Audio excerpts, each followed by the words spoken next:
В политической жизни Республики Саха очередной абсурдный эпизод. Депутат Ил-Тумена Александр Подголов оказался единственным, кто решился написать донос на своего коллегу Александра Иванова. Напомним, что 10 июня на очередной сессии парламента Республики депутат Иванов обрушился с критикой на действующего главу. Иванов обвинил Николаева в том, что Якутия окончательно превратилась в колонию Москвы. И превратили жителей моей республики в бесправных узников на своей земле. Отравлены наши реки и озера. Целенаправленно поменяли Конституцию, превратив жителей республики из хозяев своей земли, лесов и рек в преступников и заложников античеловеческих законов. Подголов оказался единственным депутатом, кто отважился написать жалобу на Иванова, обвинив того в оскорблениях и эмоционально окрашенных обвинениях в адрес главы. Александр Иванов, в свою очередь, честно и открыто заявил, что извиняться за свои слова не собирается. Он подчеркивает, критика власти – это его законное право и обязанность перед народом. В очередной раз у нас прошла мандатно-регламентная комиссия по жалобе господина Подголова в адрес меня, то, что я нарушил этические нормы при выступлении в Госсобрании Ил-Тумен. С чем, конечно, я не согласен, но считаю, что в моем выступлении никакого оскорбления ни депутатов, ни Госсобрания не было. Регламентная комиссия свой вердикт вынес, просит, чтобы я публично извинился, но я извиняться за свои слова, которые были сказаны, не собираюсь. Это во-первых. Во-вторых, считаю, плохая практика, то, что вот такое происходит. Все-таки мы депутаты, и по закону имеем право высказываться в пленарном заседании о деятельности исполнительной власти, критиковать, контролировать. Это наше право и наша обязанность. Так что работаем дальше. Буду ли я говорить то, что думаю, открыто и честно? Да, обязательно буду. Так что встретимся в следующий раз в пленарном заседании. По тем или иным вопросам, в любом случае, я буду высказывать мнение свое личное, во-первых. Во-вторых, мнение народа. На празднование Сеха в Якутск неожиданно прибыл бывший мэр города Илья Михальчук. Он был торжественно награжден главой Якутии Айсеном Николаевым государственной наградой, почетным знаком «Гражданская доблесть». Кажется, у власти удивительная избирательная память.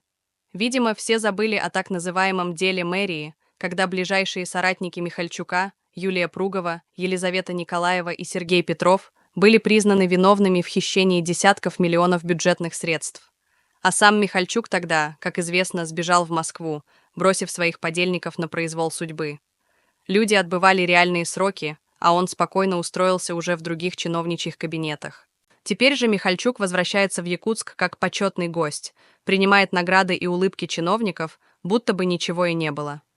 Судя по всему, при нынешних кремлевских порядках можно без стыда возвращаться, получать государственные знаки отличия и при этом гордо позировать перед телекамерами. Удивительно, как быстро прощаются старые грехи, если ты умеешь вовремя уехать и правильно дружить с нужными людьми. Гражданская доблесть?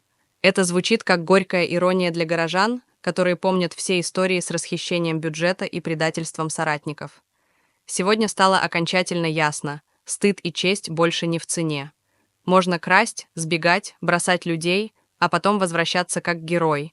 И, похоже, никто даже не покраснеет. На популярного якутского стендапера Нюргуна Атакова, который уехал в Казахстан, заведено уголовное дело. Ему вменяют статью о разжигании ненависти либо вражды. По данным источников, поводом стали его высказывания, в которых Атаков открыто критиковал русских и российское государство. В своих выступлениях в Казахстане он резко высказывался о политике Кремля, проблемах национальной идентичности и дискриминации малых народов.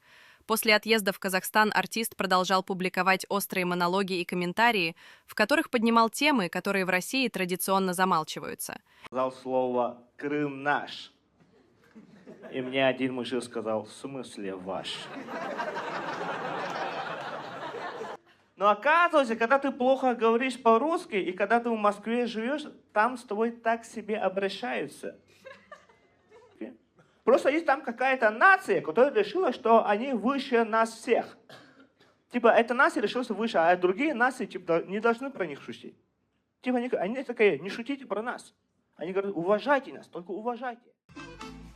В республике представили уникальный арт-проект, в котором нейросети превратили классические полотна якутских художников в анимированные шедевры.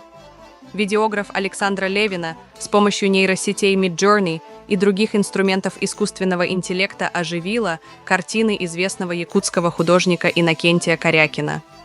Теперь харизматичные персонажи с полотен Корякина буквально смотрят на зрителя, дышат, улыбаются и будто приглашают в свой волшебный мир. Кажется, они всегда ждали этого момента, чтобы ожить и рассказать свои истории. Кроме того, ожили картины еще одного известного якутского художника – Андрея Чикачева. Его образы, наполненные национальным колоритом и самобытной энергией, зазвучали по-новому, обретя движение и жизнь. Это не просто визуальный эксперимент, а настоящий диалог между традиционным искусством и современными технологиями. Видео уже набирает популярность в соцсетях, восхищая зрителей по всей республике и за ее пределами. Посмотрите, это невероятно красиво и вдохновляюще.